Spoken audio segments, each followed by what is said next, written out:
স্বাধীনতার পর থেকে যে সংবিধান আর যে রাষ্ট্রীয় কাঠামো চলছে, এই কাঠামোর মধ্যে যারাই এমপি হয়, যারাই মন্ত্রী হয়, যারাই রাষ্ট্রপতি হয়, যারাই প্রধানমন্ত্রী হয়, যারাই বিচারক হয়, এখানে ঢুকলেই সে কর্তৃত্ববাদী এবং দলবাজ হয়ে যায়।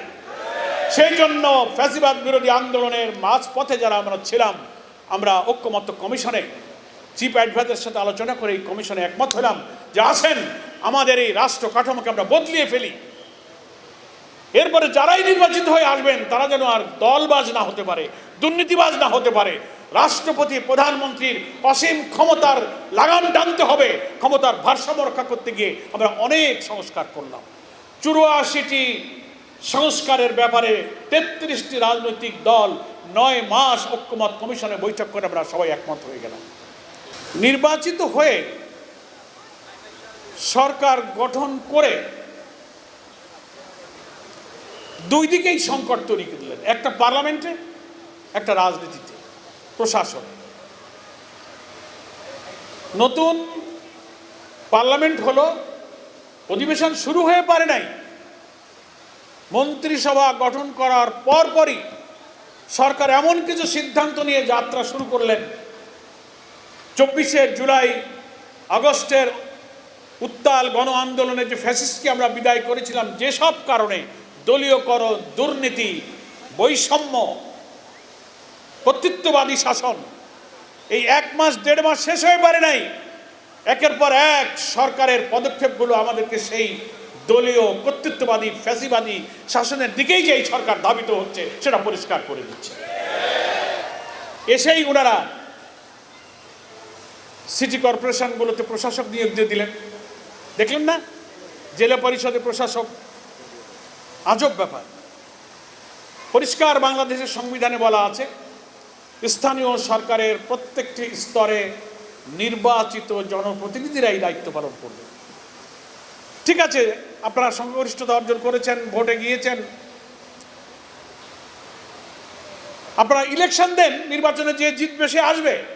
কিন্তু আপনি আবার প্রশাসক নিয়োগ দিলেন কেন?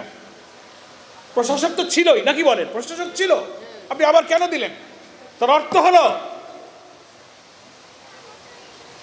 দলীয়করণের দিকে আপনি এগিয়ে গেলেন। যে দলীয়করণ, কর্তৃত্ববাদের বিরুদ্ধে আমরা আন্দোলন করেছি।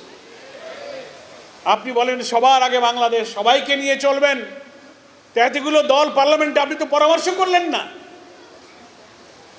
42টা জেলা পরিষদ, আরো জেলা পরিষদ, এত কর্পোরেশনে দিলেন, সবাইকে বিএনপি পাইলেন, অন্য দলের একটা লোকও আপনি খুঁজে পাইলেন না। তো দেখা গেল আপনি তো সেই ফ্যাসিবাদের পথ ধরেই কিন্তু হাঁটতে শুরু করেছেন। এই রাস্তা তো দিল্লির রাস্তা। কোন রাস্তায় রওনা করেছে